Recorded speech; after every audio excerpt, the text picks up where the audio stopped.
Hi friends, Kathy Lanzalaco from Inspire Careers here with another episode of Inspire Careers Spotlight on Careers, the video podcast series where I bring you best-in-class career-related information to keep you up to date and help you advance in your careers. And today, I want to talk a little bit less about career marketing tools, resume and LinkedIn and those kind of things. And I want to talk about what goes on inside our heads, particularly on the topic of self-sabotaging. So when I start working with clients that are looking to change careers, get promotions in the workplace, one of the questions that I often ask them, in addition to tell me all your great accomplishments, is often, have you ever self-sabotaged yourself? And what I'm trying to get when I ask that question is, what roadblocks that you have become aware of have you placed in front of yourself that have prevented you in the past from getting what you really want? And listen, everybody does it. There's no shame in it. The thing is, many of us do it. Well, we all do it, but many of us don't even know why, what we're doing, how it's impacting us. So my talk today is going to be on kind of busting yourself, really, because we all need to do this from time to time to identify the ways that we're doing this, why we do it, because there is a benefit to us to do it. Otherwise, we wouldn't be doing it, and how to get out of it, how to be able to put this behind us and move on towards attaining the goals that we really want in our lives. Because sometimes we are the biggest obstacle in our way.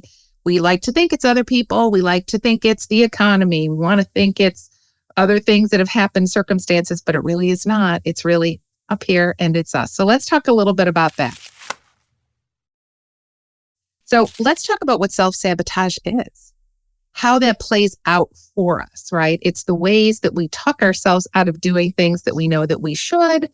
Have you ever been in a situation where you've worked hard for something and you've got 95% of the way there, and then at the last minute, you say, you know what? I don't want to do that anymore. Have you ever gone through an interview process and maybe had 2 or 3 interviews, and then they asked you to do the last thing, and you're like, nope, I'm not going to do that. I'm done. Or you've worked hard for a promotion in the workplace, and the same thing is by the time you finally got to talk to your boss about it, you kind of backed off on it. We do this with weight loss goals. We do it with work around our homes. We do it with our relationships. We think we want something, and then once it's right in our hand or close to our fingertips, we find something, a reason that we are not going to play with.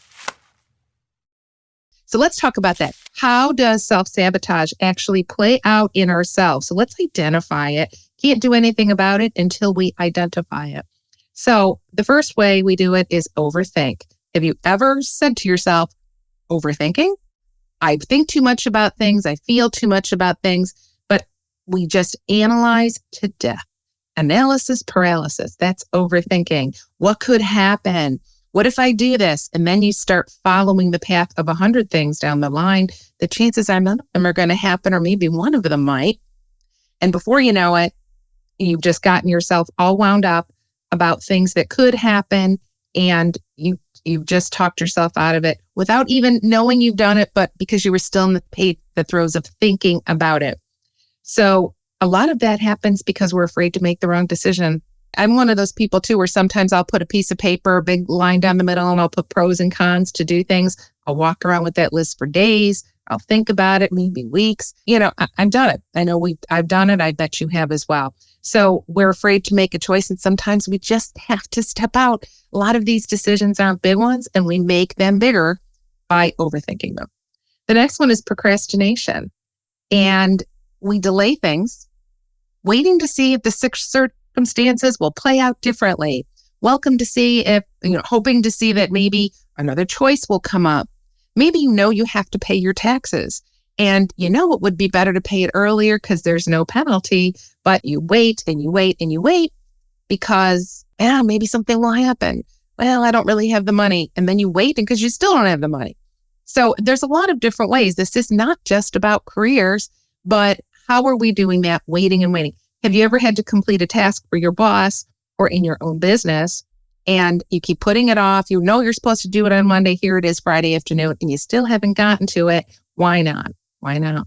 We do this because we think things are going to change. And I think the worst one oftentimes is the way that we sabotage ourselves is by talking negatively to ourselves. And we could do a whole podcast, and I probably will one day, about the art of positive self-talk. I personally, in full disclosure, have been one of those people that have been so nasty to myself over the years that if I was someone else talking to me that way, I would not be talking to that person anymore. I would have severed that relationship. And the way that plays out with us is depression, anxiety. And we have to be our own best friend, right? It's easy to say that, but sometimes we're very, very hard on ourselves. And if you can see yourself in that statement, then I'm talking to you. So negative self-talk. You don't deserve it. You can't have it. You're not capable. Nobody loves you. Nobody likes you. Oh, you posted on LinkedIn and only got 2 likes. You don't have anything to share. We say these things to ourselves day in and day out. We would never think of talking to our family members or our close friends that way. But yet we talk to ourselves that way. And your body can hear you. Your mind can hear you. The activities that you take are based on the conversations you're having with yourself. This is how illness starts in us too. Disease, dis-ease. So positive self-talk is critical, but it's this negative self-talk that is really doing the damage to us. And that is a way that we self-sabotage ourselves. We have an opportunity for something and we talk ourselves out of it because we don't feel worthy, and we find a lot of reasons not to do it. And usually it comes in the terms of worthiness or we're not capable. And if you see yourself in that, we're going to talk a little bit later about how we can get out of that. But I'm going to encourage you to think about how you talk to yourself and recognize that and try to think more clearly that what we say to ourselves matters. And then the next way that we self-sabotage ourselves is wanting to sit in our comfort zone. Don't we all do it? I don't want to go out because I'm comfortable here tonight. I don't want a new job because the devil I know is better than the one I don't. Well, I know that I need to lose 20 pounds, but honest to God, I just can't give up the carbs. Whatever it is, we do this. We are wired for comfort. So listen, folks, this is how human beings are wired. There's no shame in it. But the challenge and the growth as a human being comes from recognizing that and pushing ourselves out of that comfort zone. That's where the growth is. And that's where the fun is. That's where the opportunities are. Sometimes that's where the failures are. And within there is the growth and maybe a different opportunity. But if you stay in your comfort zone and you don't challenge yourself and you don't ask for more and you don't take what you want, you'll never have what you want. So staying in our comfort zone, there's always a season for that too, right? We have other things happening. Maybe the timing isn't right, legitimately. However, most of the time, it is that just wanting to stay in our cocoon of comfort and not feel any pain, any angst, any disease, any having to talk to somebody new, whatever that might be. And it's brave when you recognize that you need to take yourself out of your comfort zone. It can be difficult, but it can be a very brave thing to do. So now that we understand how we self-sabotage and how that plays out so that we can identify, let's talk about some strategies to actually overcome that. What can we do now that we recognize that we're doing these things and we're like, oh my gosh, I didn't even know that. Now what can we do to get out there? Well, awareness is the first thing. Being aware of what we're doing in any way. So if you are eating for anxiety, if you are doing certain behaviors, going certain places all the time that maybe you'd be better served to go somewhere else or talk to different people. And you're like, oh my gosh, I didn't even realize I was doing that. Great for you. Everything, all change starts with awareness. So that's good to see. The next thing is to set realistic goals. Listen, self-change and all these things, cold turkey overnight, it may work sometimes, but generally it is a journey. It is a process, and we go through life. And we work through it, but we have to set goals or else we never get there.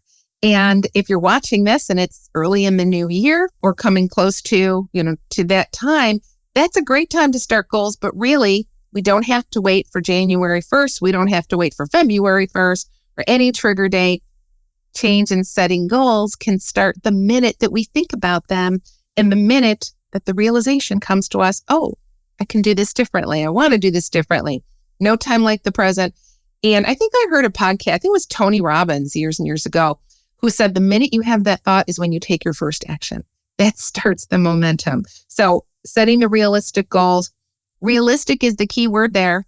Not going to do everything overnight, but setting goals is critical first. And then say, but what can I accomplish within the first day, the first week, the first month, the first year? So if you want to change your entire life, probably not going to happen in one day, although a decision can start it on that path for that. And sometimes it does happen too. I mean, let's be honest, circumstances happen, it does change your life. But when you are being intentional about setting goals, they generally take a little longer. So start out realistically and say, what can I really expect to achieve? And then how can I continue to build on that every day? The next thing are saying positive affirmations. And this is not woo-woo if you're thinking, oh gosh, there she's talking again about, law of attraction and positive affirmations and all that stuff. Well, I'm telling you, we talk about positive self-talk. Those are positive affirmations as well, right? To be able to say you're capable, you're kind, you're energetic, you look fabulous today. Those are positive self-talk and positive affirmations. But align your affirmations with what those goals are for yourself so that you're training your subconscious, you're training your mind constantly towards that goal that you want. That is the key to affirmations. You can create your own. Go online, go to ChatGPT and find some that might speak to you. Sometimes creating our own is more powerful because it speaks directly to the issues that we have within us and our own personal circumstances.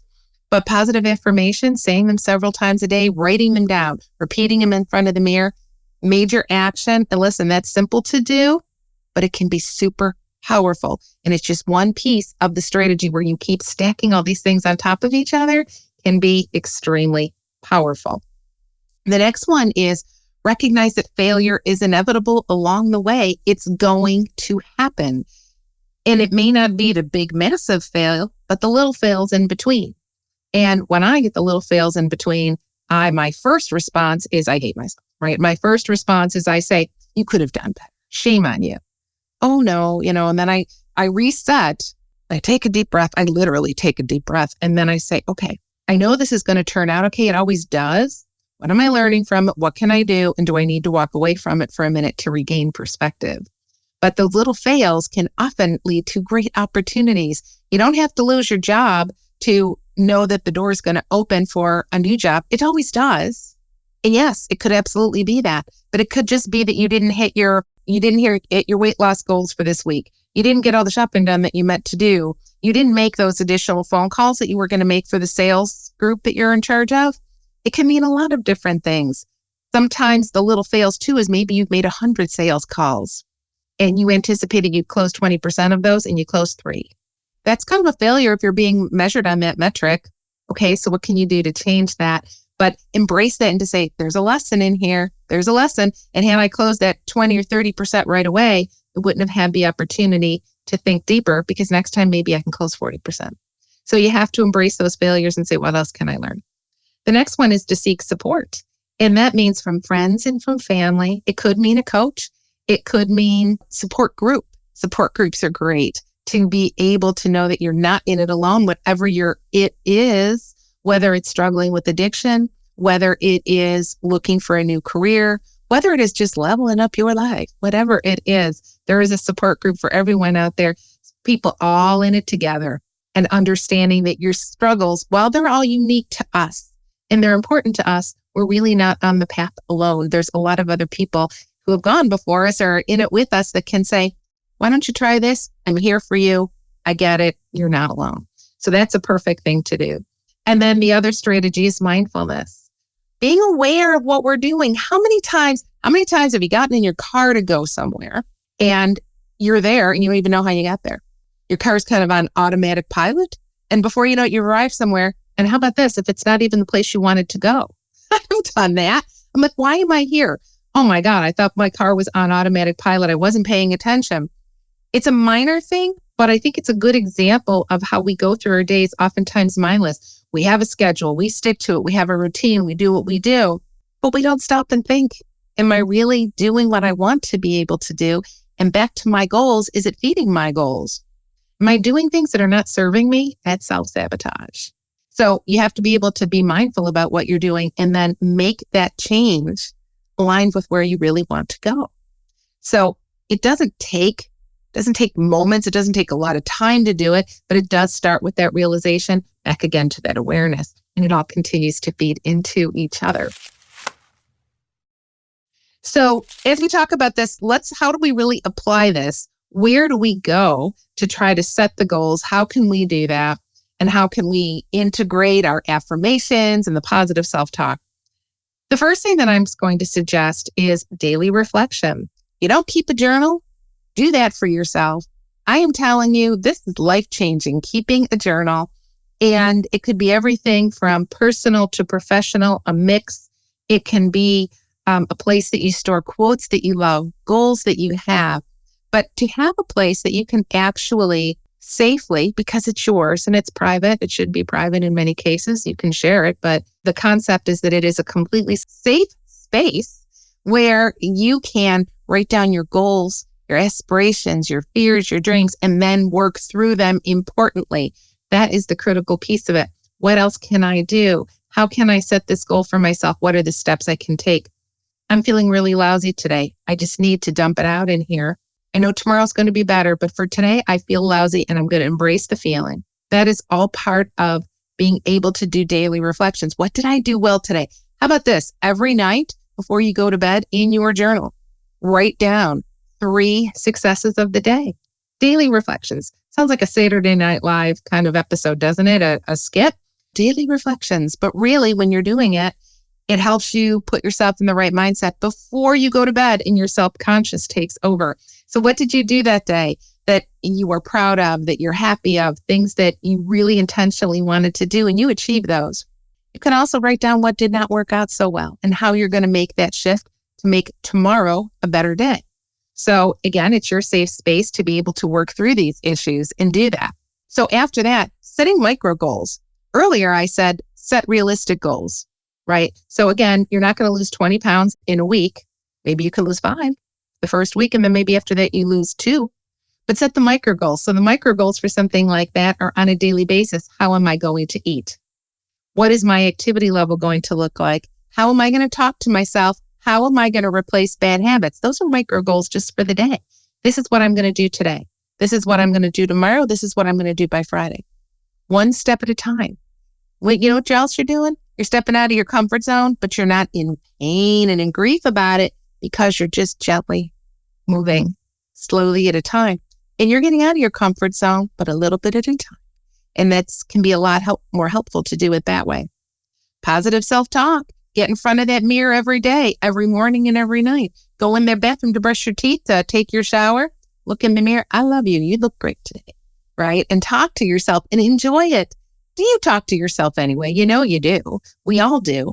So have some fun with it. But the more you do it, you will really feel that connection as you're doing it. And listen, you don't have to stand in front of the mirror if you feel weird about it.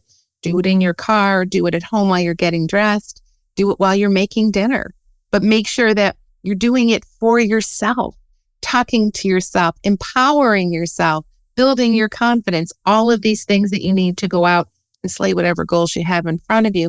Or if you don't have these big laudable goals today, that's okay too.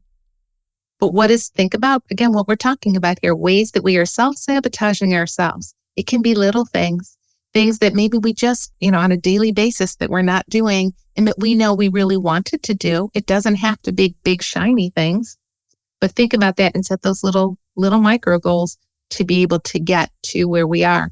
Because even the little things can seem very overwhelming if it's something we really want. And for some reason, we have been stopping ourselves for it. The next thing is to embrace new opportunities. How about you say yes? How about every once in a while, you say yes to something that you wouldn't have said yes to before? Or you say no to something you've always said yes to. Maybe it really isn't serving you. Back to being mindful and intentional about what you're doing. Try something different. Hey, have you ever seen that episode of Seinfeld where George Costanza does everything opposite of his instinct? And then he gets the job at the Yankees and all these great things happen to him. The girl at the lunch counter. It's a great episode. You can kind of take that a little bit, maybe not a full head-on Costanza, but think about that to say, I'm going to try new opportunities. I'm going to say yes to something different, no to something different. and see what happens. I mean, sometimes that can be really cool, but back to stepping out of your comfort zone, you have to be willing to do that, because sometimes if you say yes to something, and you go to do it, you might be like, why the heck did I say I would do this? But that's where the new opportunities come. So try to do that. Start on a small scale. Doesn't have to be crazy big. Doesn't have to mean you're going to start running across the country tomorrow. But if you say, well, you know what? I'd love to run a 5K someday. Just talk to yourself about how you can do that. Embrace a new opportunity. Maybe somebody wants to go for a walk today, or you want to go watch somebody run a fun 5K. Hey, I'm going to go run. Do you want to come? Yes, I do. Just to watch, just to be in the energy. That's kind of cool. Why not do that? And then get an accountability partner. So that's what places like Weight Watchers have always been about, that group support as well as accountability, going to weigh in every day. But think about that in terms of your career. Who do you need to be accountable to? Who can help you? Maybe you want to get a new job. Your friend wants to get a new job. And every week you get back together to say, how many jobs have you applied for? Let's set a goal of 2 times a month, we're going to go to a networking event. And if you do it together, then you be accountable together. And then you know that you're both going to show up, because now it's just not yourself talking yourself out of it, which is a lot of that overthinking of self-sabotage that we spoke about before. So get that accountability partner. It'll make a huge difference. And if it's walking in the morning, if you know somebody's coming to your door at 6:45, you will be up and ready versus putting your feet on the sofa and watching a little bit of the Today Show. Today's Show you do not need. What you do need is to get out and get walking. I love the Today Show. It's not about that. It's about you getting outside and doing your own great activities. So anyway, the last thing is mindful practices. Back to that again, recognizing what you're doing. Be aware and then set goals intentionally, set activities. You don't like the word goals, set activities, set micro steps that you can take to change that around. And then importantly, continue to be aware of how you are self-sabotaging. So again, back to the end of the day, one of the things I like to do when I'm writing down my successes, writing down my what I could have done better is I have a section in there too, right? Because I know that I have self-sabotaged myself. And I wouldn't have said that 5 years ago, but now I'm very aware of it. How did I stand in my own way? Right? That's kind of how I talk to myself. But what could I have done differently for that? Okay, all right, recognize that. So I'm keeping it at the forefront because as we started out this conversation, we are oftentimes the biggest barrier to our success. So I am going to tie this up and I'm going to suggest to you that you look at self-sabotage as a way to gain awareness about yourself and say, look, the good news here is that maybe I am standing in my way, but the only one who can control that is me. So I may be in the midst of doing things that aren't serving me, but I have full control over it. And that is inspiring. That is empowering. And that will lead you to exactly where you want to go. But as I've said, the first step is awareness. So you have to embrace that. Say, I'm going to own it and I'm going to move on from here. So I'm going to leave you with that today. And if you are looking for a new job in the new year, then I encourage you to think about these principles. What has prevented you from doing that before? If you need support, I am here for you. And if it's any other aspect of your life too, reach out, get support. Think about ways that you can change the way that you are approaching that so that you are not the one standing in your way. And then you can move on from there. All right. Well, this is Kathy Lanzalanco from Inspire Careers. I'm glad we had this time together today. If you have not subscribed to our YouTube channel, I'm going to encourage you to do that right now. Ring that bell so that you can get all the great new content. We are producing podcasts every week now, and we have a lot of great information to share and great guests. So I hope that you'll be along for the ride with us. And until we meet again, live inspired.